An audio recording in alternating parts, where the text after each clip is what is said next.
አርጂሞኒያ ሜክሲካና አርጂሞኒያ ሜክሲካና ወይንም ከሱ ጋር ተመሳሳይነት ያለው አርጂሞኒያ ኦቺሮ ሉሲያ የሚባልም አለ።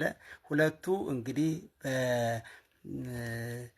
አካባቢ በተለያዩ አካባቢዎች የተለያዩ ስያሜ ሊኖራቸው ይችላሉ። ግን አርጂሞኒያ ሜክሲካና ነጭ ለባሽ፣ መዳፌ እንደውም የአህያ ሾህ በመባልም በተለያዩ አካባቢዎች ይጠራል።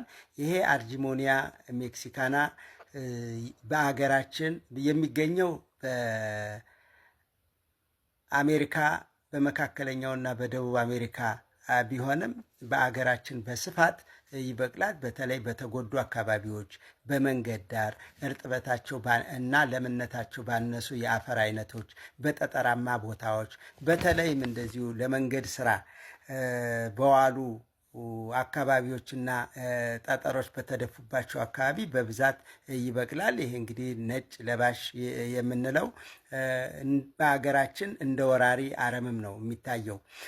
በሜክሲኮውያን ግን የፓርማኮፓ ነው የሚባለው። ይሄ ማለት ምንድን ነው? ያው ፋርማሲ ማለት ነው። ብዙ ጥቅም ስላለው ነው እንግዲህ አርጂሞኒያ ሜክሲካና የመድኃኒትነት ካላቸው እጽዋት የሚመደበው ማለት ነው።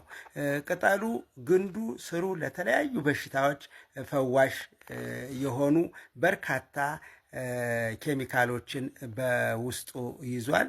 ይህም ለህመም ማስታገሻ፣ ለካንሰር፣ ለስጋ ደዌ በሽታ ፈዋሽ የሆኑ ኬሚካሎች በውስጡ ይገኛሉ።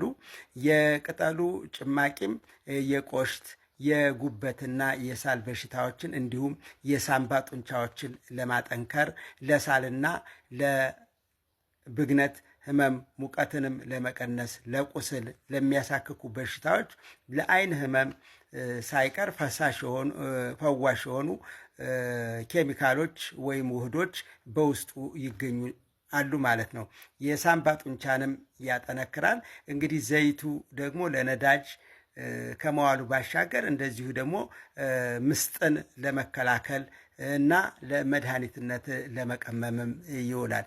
ስለዚህ ይሄ እኛ መንገድ ዳር የምናየው ነጭ ለባሽ ወይም አርጂሞኒያ ሜክሲካና በውስጡ እንግዲህ እነዚህ ያልኳቸውን ሁሉ ሊፈውሱ የሚችሉ ኬሚካሎችን የያዘ ነው ማለት ነው።